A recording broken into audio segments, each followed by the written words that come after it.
Top 5 VS Code extensions every developer should use in 2025. Hey developers, welcome back to the channel. Today, I'm sharing the top 5 VS Code extensions that can save you hours of work and make coding way more fun in 2025. 1. GitLens Supercharge Get in versus code helps you see who changed each line of code and when. Powerful Git history, blame annotations, and code insights. Great for collaboration. 2. Prettier. Code Formatter automatically formats your code for consistency. Supports JavaScript, TypeScript, HTML, CSS, and more. Makes your code look clean instantly.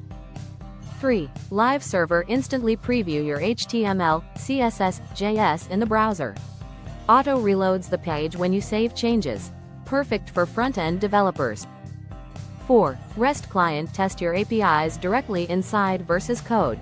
No need for external tools like Postman for quick checks. Great for backend and full-stack devs. 5. Tabnine GitHub Copilot AI-powered code completion. Suggests whole lines or blocks of code. Speeds up repetitive coding tasks. Which versus code extension is used to instantly preview your HTML, CSS, JS in a browser with auto reload? Drop your answer in the comment section. A. GitLens. B. Prettier. C. Liveserver. D. REST Cliente, Tabnine. If you found this video helpful, please like the video, share it with your dev friends, subscribe for more practical tutorials, turn on the bell so you never miss an update. Thank you.